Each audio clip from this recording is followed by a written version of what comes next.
Bonsoir à toutes et à tous. Bienvenue sur ce nouvel EFC Live de rentrée. Donc, je suis Patrick Lassara, professeur à l'École française de comptabilité. Donc, c'est le nouvel EFC Live pour cette nouvelle période après l'été. Voilà, j'espère que vous êtes en forme. Les thèmes que j'ai choisi d'aborder ce soir, donc ça va être l'affectation du résultat. Donc, une fois qu'on a un résultat, après la clôture des comptes annuels, qu'est-ce qu'on en fait? Et puis, la deuxième partie va être consacrée aux variations du capital. Donc, ça va être une présentation générale des variations liées au capital. Il n'y aura pas tous les cas qui vont être exposés parce qu'il peut y avoir des cas assez complexes. Voilà. Donc, je vais laisser quelques secondes l'image suivante dès qu'on aura démarré pour qu'il y en a qui puissent régler, je crois, la netteté de la définition, pardon, de leur ordinateur. Voilà, on essaiera de faire un petit moment à la fin s'il y a des questions, ou s'il y a des questions en cours de vidéo qui peuvent intéresser tout le monde, j'y répondrai volontiers. Voilà, vous avez à vos dispositions, bien sûr, le chat, donc je le vois en même temps et je pourrai répondre s'il y a des questions. Donc, le premier thème, affectation du résultat. Donc, affectation de résultat, je vous propose le plan suivant. Je vais faire un petit rappel sur le processus de clôture des comptes et comment on arrive au résultat.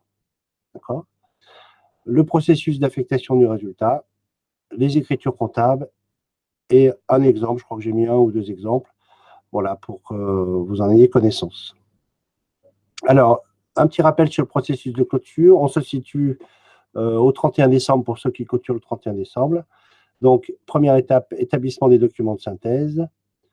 Deuxième étape, enregistrement du résultat de l'exercice. On va solder les comptes de charges et de produits par un compte de bénéfice, le compte 120, ou de perte éventuellement, qui est le compte 129. Donc tout ça, c'est au 31 décembre ou à la date de clôture. La troisième étape, on va faire une réouverture du nouvel exercice avec une écriture de reprise à nouveau des comptes de bilan. Donc les comptes de bilan, les comptes de la classe 1 à 5 du bilan de N-1. Un petit exemple. Donc ici, on se trouve avec une balance, bon, simplifiée, je n'ai pas pris trop de détails, les comptes de la classe 1 à 5, ici on voit les comptes de 6 et 7. Donc, donc bien sûr, ils sont équilibrés. Hein. Première étape, on fait les documents de synthèse. Donc, l'actif, le passif pour le bilan, 3112N, équilibré bien sûr, avec un résultat de 3175, qu'on voit ici. Le compte de charge, compte de résultat, pardon, avec les charges à gauche, les produits à droite, et on trouve bien sûr le même résultat. Donc ça, c'est nos documents de synthèse. On fera un UFC Live particulier sur tout ce qui est les comptes annuels, l'alias fiscal et le dépôt des comptes annuels auprès du greffe. Donc, c'est ce qu'on doit déposer, plus d'autres documents. Détermination du résultat, ce que je disais, on va solder les comptes de classe 7, donc on va les débiter, puisqu'ils sont d'habitude créditeurs. On va créditer les comptes de classe 6, puisqu'ils sont d'habitude débiteurs. Et on va avoir notre résultat. On retrouve 3175.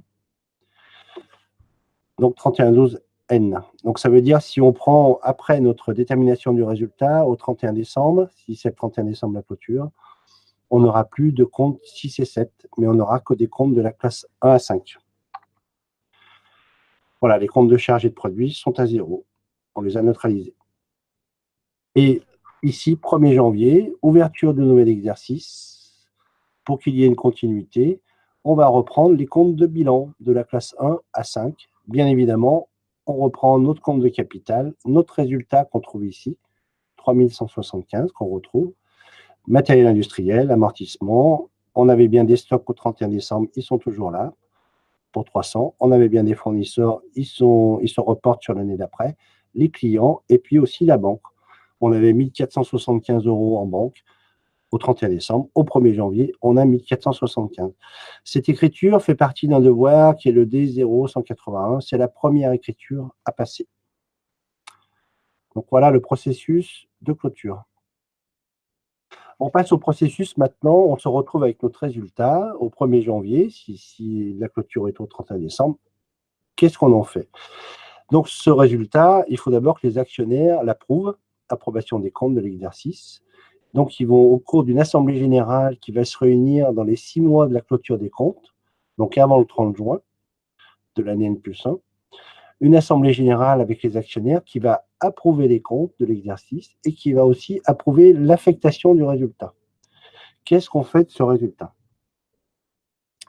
Alors, la première règle à retenir, c'est qu'il y a des règles légales, on va la voir après, il y en a une principalement, et puis il y a des règles statutaires.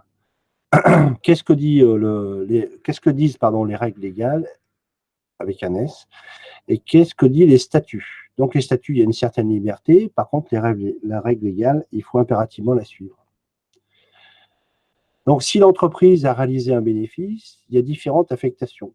Qu'est-ce qu'on va faire de ce résultat? On peut le mettre en réserve, d'accord? On va voir après, en report à nouveau, ou faire une distribution de dividendes. Mise en réserve et report à nouveau, vous verrez plus loin, l'argent reste à l'intérieur de la société pour être utilisé plus tard ou en cas de besoin ou en cas de période plus dure. La distribution de dividendes, donc l'argent va sortir de la société. Donc il faudra de la trésorerie pour pouvoir faire une distribution de dividendes. Alors ici, j'ai schématisé. On a ici le report pour le processus d'affectation du résultat. On va prendre le résultat de l'exercice ici. On va additionner le report à nouveau antérieur, en plus ou en moins. D'accord? Et après, on va affecter le solde entre les deux, en réserve, ce qu'on a vu, en dividende ou en report à nouveau. Plusieurs types de réserves. La réserve légale, donc ça porte bien son nom, c'est la loi. On va voir ce que c'est plus tard.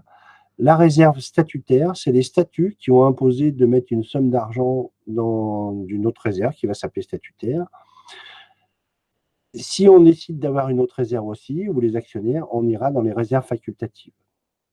Pour les dividendes, on peut avoir un dividende qui a été décidé dans les statuts, premier dividende, et on peut avoir, pour X raisons, qui peut être par exemple d'anciens actionnaires ou des actionnaires privilégiés, ou des personnes qui sont venues vous aider quand il y avait des difficultés, on peut aussi décider d'un super dividende en plus. D'accord? Intérêt statutaire, premier dividende, et on pourrait appeler ça un super dividende en plus.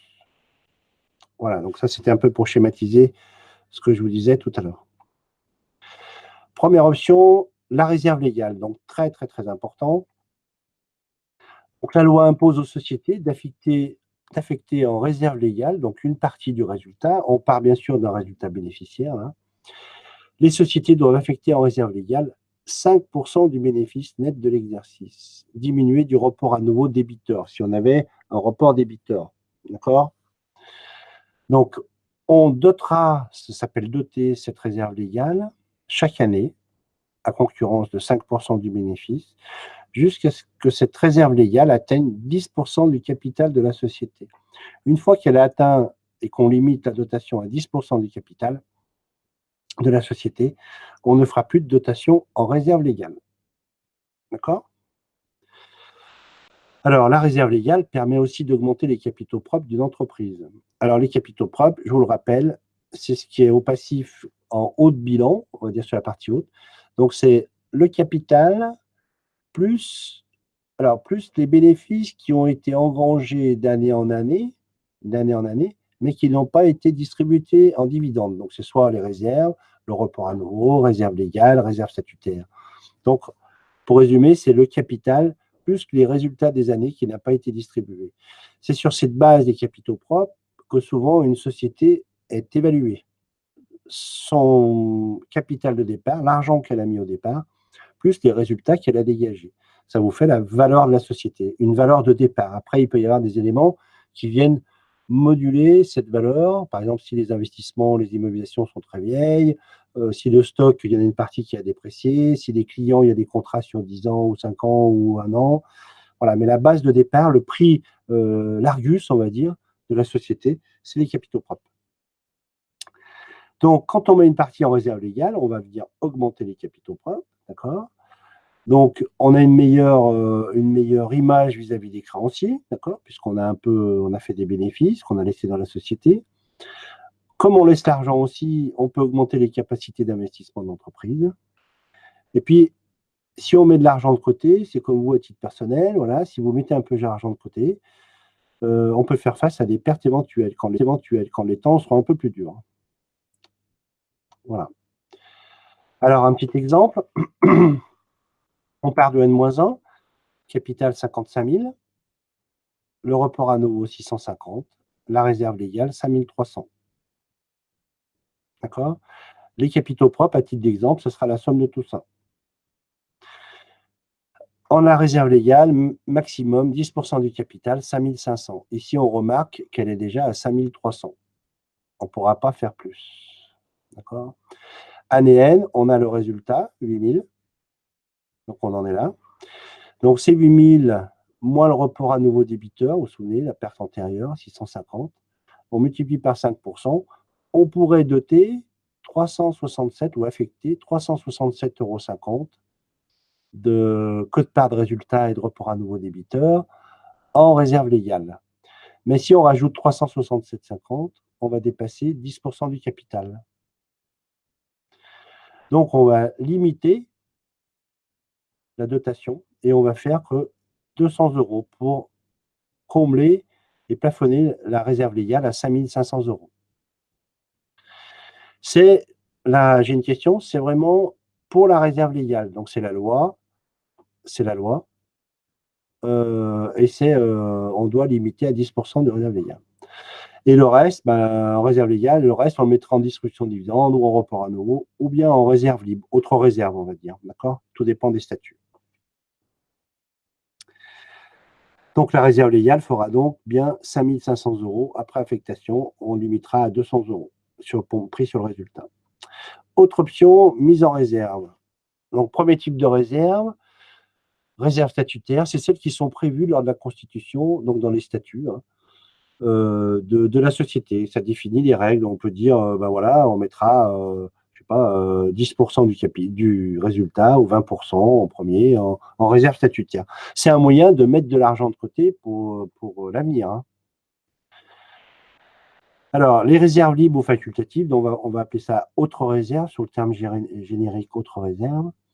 Donc, ça dépend de la décision des actionnaires, ça dépend des années. Voilà, s'il y a beaucoup d'argent, il y a beaucoup de résultats, il faut peut-être en vendre. Ça dépend aussi, une chose importante, ça dépend aussi des projets futurs de la société.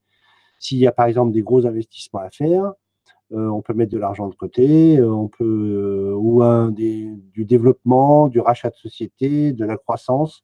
Donc, c'est les actionnaires en assemblée générale ordinaire qui vont décider d'affecter en réserve libre ou facultative. Alors, on me pose une question. Si c'est obligatoire, il n'y a plus de report en réserve légale de 5% ou d'affectation. Ce qui est obligatoire, c'est de doter la réserve légale en concurrence de 5% du résultat jusqu'à un maximum, jusqu'à un plafond de 10% du capital. La règle est celle-ci. Alors, on peut mettre aussi en report à nouveau. Donc, deux types de report à nouveau. Si on est en bénéfice, une fraction des bénéfices, c'est-à-dire qui n'est pas affecté aux réserves ni distribué aux actionnaires en dividendes, peut être mis en report à nouveau créditeur. Donc, ça peut être un moyen, ce que je disais aussi, c'est une manière de mettre de l'argent de côté avec un exercice futur déficitaire. Alors, vous allez me dire quelle est la différence entre le report à nouveau et les réserves. Donc, le but du report à nouveau, c'est de l'affecter dans les années futures. Sachant que si on veut, on peut faire des distributions de dividendes sur le report à nouveau, c'est un peu plus compliqué sur les réserves. D'accord? Donc, le report à nouveau, c'est quelque chose de plus souple, on peut puiser dedans plus facilement si on veut distribuer des dividendes de l'année ou s'en servir, etc. Les réserves, c'est vraiment qu'on a mis de l'argent de côté, comme vous, un peu la caisse d'épargne, bon, on ne peut pas le sortir comme ça. Voilà. Alors, aux débiteurs, donc les débiteurs, c'est simple, c'est les pertes relatives aux exercices antérieurs par affectation des résultats déficitaires. D'accord? Donc, elles figurent au report à nouveau débiteurs tant qu'elles n'ont pas pu être compensées par un éventuel bénéfice. D'accord? Alors, le report à nouveau débiteur, pour la petite histoire, cette fois, c'est une perte, donc ça va venir diminuer vos capitaux propres. Ça va figurer au passif, mais en moins, avec le signe moins. D'accord? comme les pertes avant qu'il y ait le résultat d'affecté qui figure aussi au passif avec le signe moins. Alors, dernière option qui peut être prise, c'est la distribution de dividendes.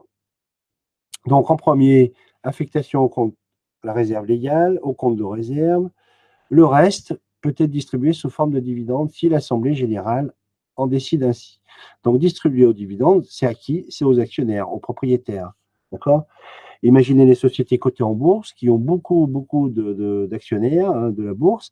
Il y a des distributions de dividendes. Donc, c'est aussi stratégique pour les sociétés cotées en bourse, pour attirer des actionnaires ou des gens qui veulent placer de l'argent en bourse.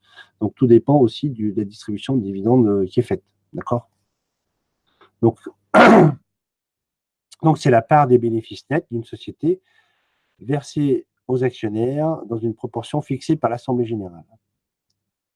Alors, attention, les dividendes, on ne peut distribuer des dividendes qu'après appurement des pertes antérieures et dotation à la réserve légale. Donc, il y a une logique dans les affectations de résultats. Deuxième élément que je n'ai pas indiqué aussi, on ne peut distribuer des dividendes que si le capital est entièrement libéré, a été entièrement versé. D'accord? S'il y a eu un versement partiel, une libération partielle du capital, vous ne pouvez pas verser de dividendes.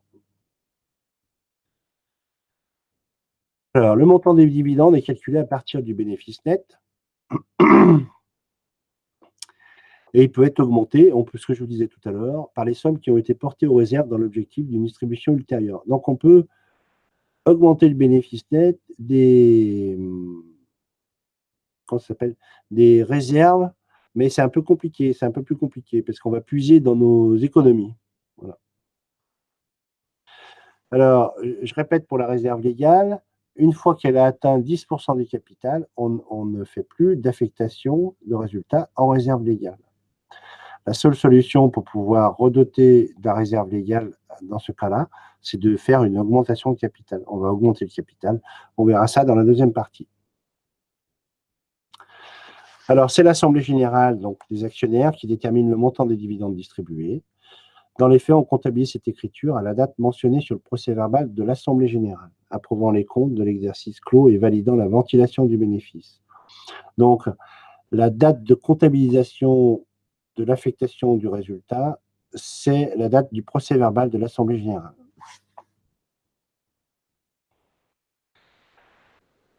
Alors, la distribution de dividendes, cette part doit bien entendu tenir compte des obligations légales et statutaires expliquées ci-dessus, c'est ce qu'on a dit. Le bénéfice distribuable fait l'objet d'un calcul ainsi déterminé.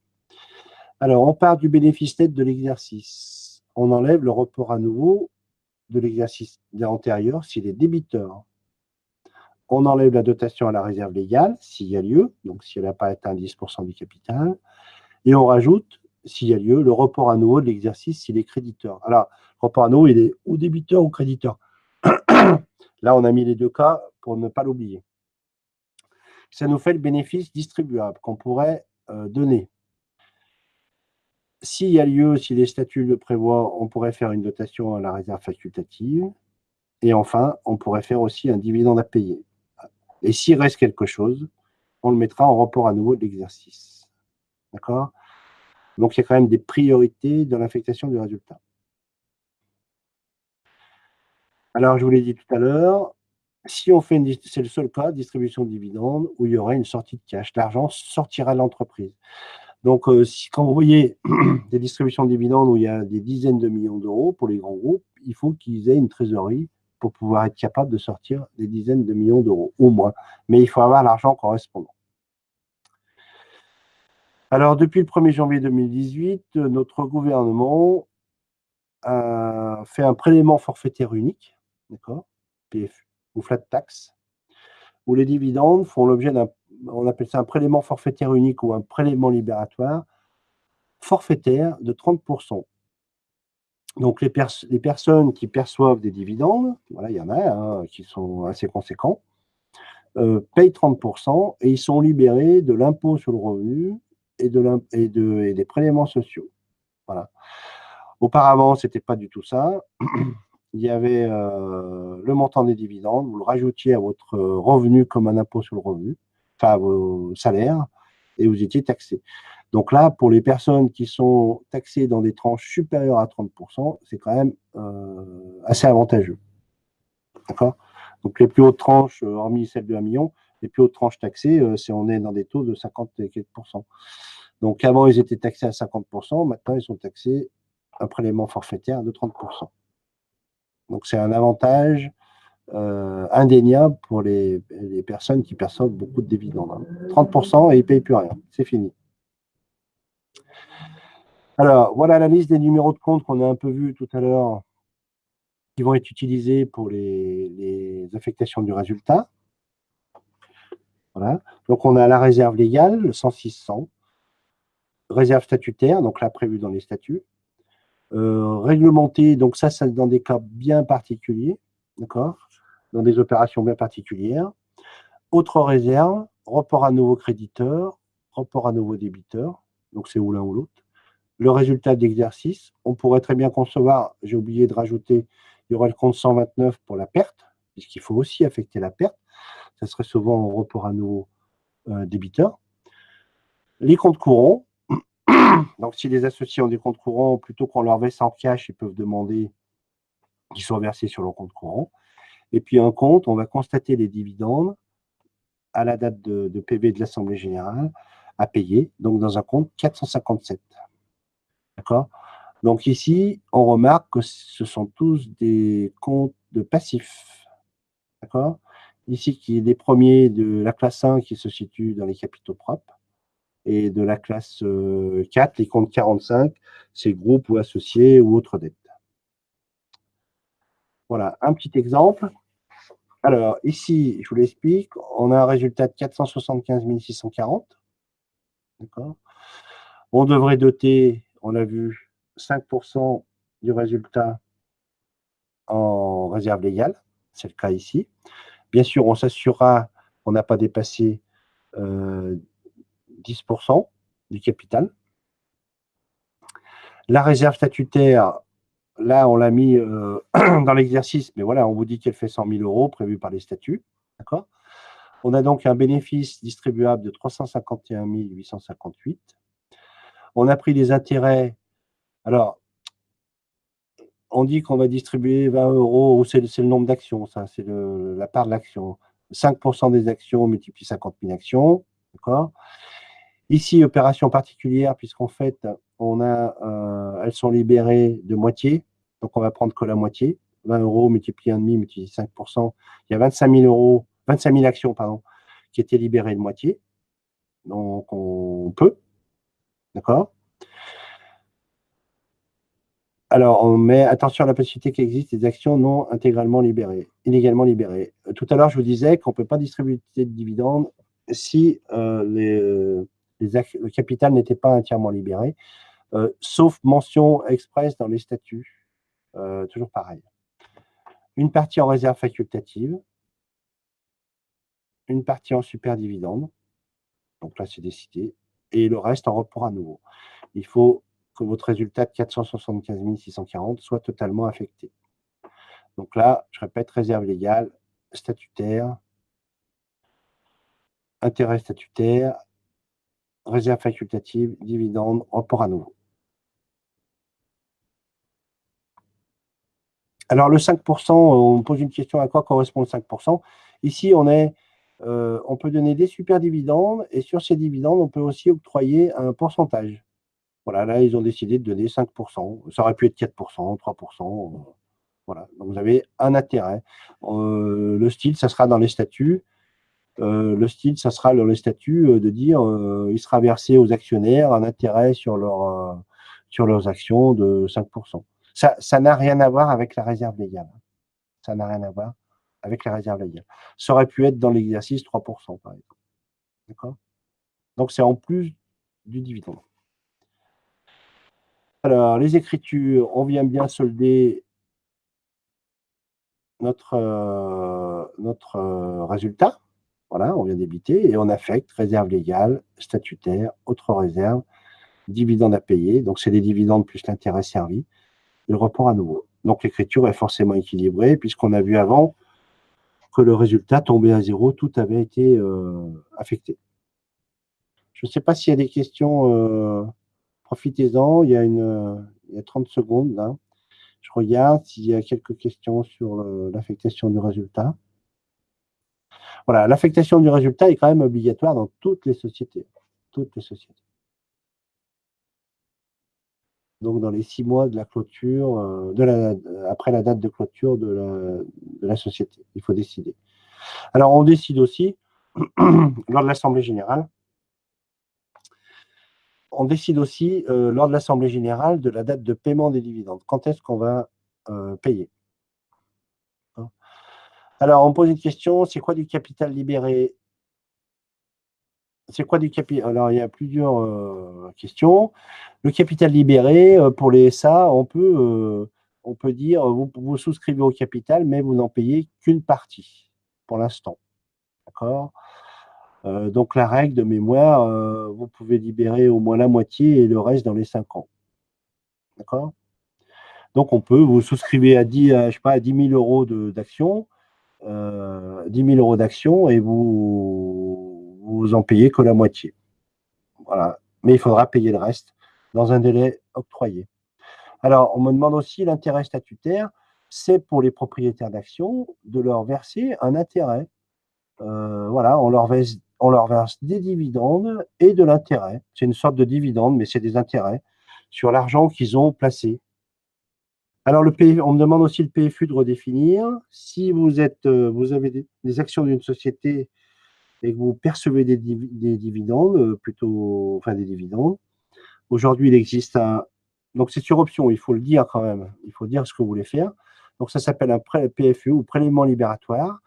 Et vous recevez votre argent, vous payez 30% et vous n'aurez pas d'autres impôts ni de prélèvements sociaux dessus. D'accord? Donc, c'est quand même quelque chose de très, très, très intéressant pour les personnes qui perçoivent beaucoup de dividendes. À titre indicatif, un ordre d'idée, chez L'Oréal, la famille Bettencourt, Liliane de Bettencourt qui est décédée, touchait quand même un ordre, pour vous donner un ordre d'idée, de l'ordre de 480 millions d'euros de dividendes. Donc, ce n'est pas pareil si c'est taxé à 50% qu'à 30%. Donc, on appelle ça prélèvement libératoire parce que ça vous libère de l'impôt et des prélèvements sociaux. Donc, c'est un bel avantage pour les personnes qui sont concernées. Voilà, je crois que j'ai répondu à peu près aux questions, donc on peut avancer si vous en êtes d'accord.